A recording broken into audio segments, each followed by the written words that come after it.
2023-2024 অর্থ বছরে 12,400 work permit issue করেছে তারা।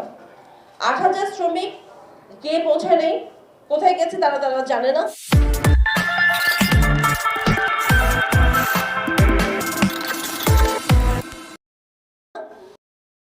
জানুয়ারিতে সবচেয়ে কম রেমিটেন্স এসছে। এটা কারণটা কি? বিকজ বিগত আমরা রোমানিয়াতে লোক পাঠাতে পারছি না এমবাসির কারণে।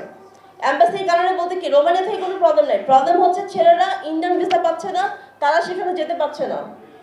যদি যেতে না পারে, একটা ছেলে যেদিনে যায় তার 1 মাস পর থেকে কিন্তু রেমিটেন্সটা পাঠায়। তো এই রেমিটেন্সের ফ্লো কিন্তু অলরেডি কমে গেছে। অবশ্যই এটা আমাদের মারাত্মক লেভেলের, এটা আপনি সমীক্ষা করে করতে পারবেন না। আমাদের রেমিটেন্সের ফ্লো কমে গেছে মানে বাংলাদেশের ইকোনমি একটা বড় রকম ঝামেলার মধ্যে পড়বে, এটা নিয়ে কোনো ডাউট নেই। ক্রোয়েশিয়াতে আমাদের কাছে একটা অফিসিয়াল রিপোর্ট আসছে, যেটা ক্রোয়েশিয়ান গভর্নমেন্ট বাংলাদেশ গভর্নমেন্টকে জানিয়েছে যে 2023-2024 অর্থ বছরে 12,400 ওয়ার্ক পারমিট ইস্যু করেছে তারা। 8,000 শ্রমিক কে পৌঁছায় নেই, কোথায় গেছে তারা জানে না।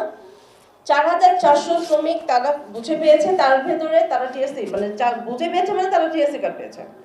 তার ভেতরে 50% লোকই পালিয়ে গেছে, আর 2,000-এর মতো লোক এখন ক্রোয়েশিয়াতে কাজ করছে। এটা হচ্ছে আমাদের কাছে অফিসিয়াল তথ্য ক্রোয়েশিয়ার ব্যাপারে। রোমানিয়ার ব্যাপারে একটা কথা আমি বলি, রোমানিয়া ক্রোয়েশিয়াটা আমাদের মূল, কারণ এই দুইটা দেশেই কিন্তু লাস্ট 4 বছর সবচেয়ে বেশি লোক যায়। রোমানিয়াতে আমাদের 2023 থেকে 2024-এ টিএসসি হয়েছে 40,000, আর রিনিউ হয়েছে মানে যারা থাকছে কন্টিনিউ করছে 7,000। এটা রোমানিয়ার কথা বলছি আমি।